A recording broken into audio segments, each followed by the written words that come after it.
Hello, friends. How are you this evening? Sorry to come to you in such a dim light, but I just wanted to talk very quickly about media and projections. Anything that you consume in media is a projection, particularly if it's something that you can see and hear. And I'm talking about on a literal sense and on a figurative sense and on a practical sense. Literally, what is happening is someone is recording themselves on a camera, and then it is being projected onto your screen. So it is a literal projection. And the cool thing about that type of projection is that it usually comes with a person who is pushing record, having an on-air persona, like a different version of themselves that is sometimes wildly different and sometimes only slightly different than the person that they are. And this is sometimes conscious and sometimes subconscious, but it is usually a person giving the audience, the intended audience, what they feel the audience would most like to see from themselves. They are projecting the version of themselves that they think would be the most likable onto the camera, which is then being projected onto whatever device you are watching. It is literally all projections. It's not reality. The only reality is what is right in front of you, which you can see and touch and feel. And sometimes people are projecting even in person. It's a lot easier to tell in person, usually. And when you're dealing with yourself, you can't look at yourself in the mirror because that's a projection. When you're dealing with yourself, it really does have to come from within in order for it to be authentic. And at the end of the day, authenticity is key, and everything else really is just a projection in a literal sense, in a figurative sense, in a comical sense. And that is something that you have to keep in mind, especially when consuming media. And that's everything in media. It's all just projections. Yay! Okay.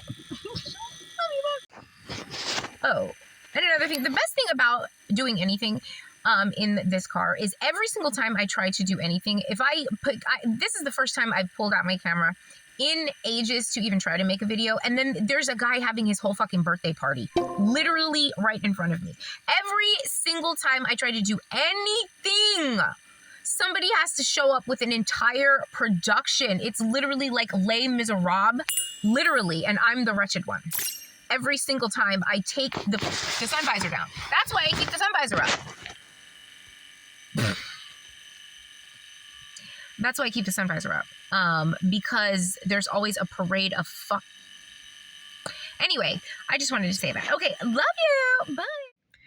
Hello, friends. How are you this evening? I hope you're doing well. I wanted to come to you this evening to talk about clairvoyance and extrasensory perception, and mainly what that is in relation to like what you would see from a quote-unquote psychic, because they are very different.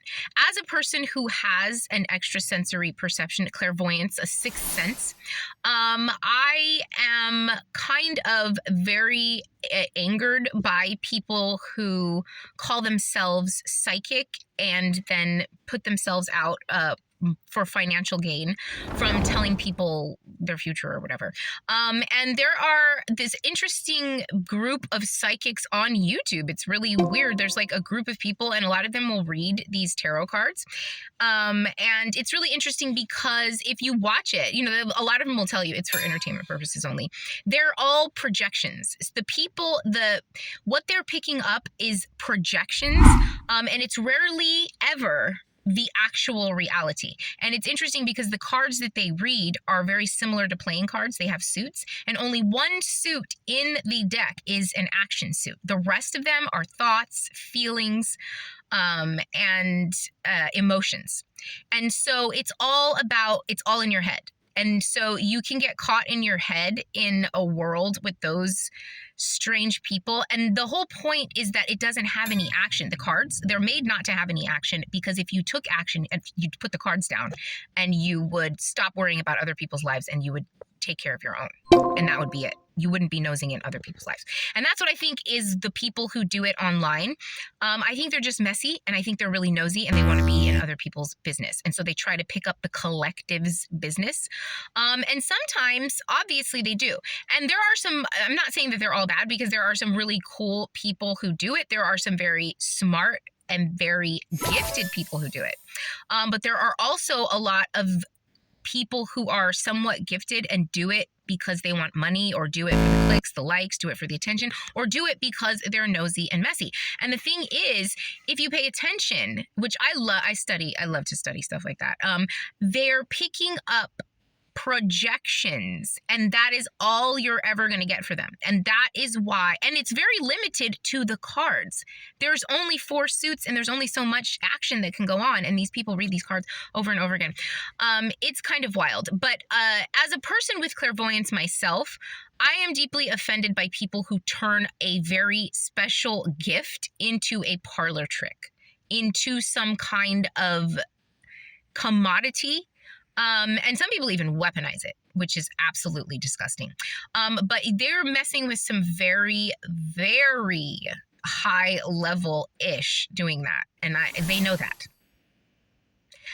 But it's really, really interesting. And in the Bible, they even talk about how you should never go to a psychic. And that is in there because somebody who would call themselves that is now a business person, and they are trying to sell you something. Even if they are gifted, they no longer are at one with the spirit, because the spirit does not have financial gain anywhere associated with its energy. Because that is just the opposite of what that energy vibrates on. It's a higher vibrational energy. It vibrates out of this world. It's an otherworldly, like out of this world energy. And money and financial gains and things like that, the pentacles, they are all about the world. So the spiritual energy is not in tune with that. If anything, you can even see throughout history, you have to give up the world. You have to give up your possessions and things like that, the money, in order to gain your spiritual inheritance. So these people are very, very twisted. But of course, whenever power, fame, or money enter into it, it doesn't matter what type of person they are. You can be a light worker, and light workers still have to maintain balance, and they still have to remain true to themselves the entire time they're here. And not everybody can do that. And so sometimes even workers of light get caught up in the rapture because they need money, or they want it, or they feel like, they put themselves into a position where they have to have it. And that is a problem. Especially when you're messing with spiritual things. Oh, I gotta go. All right.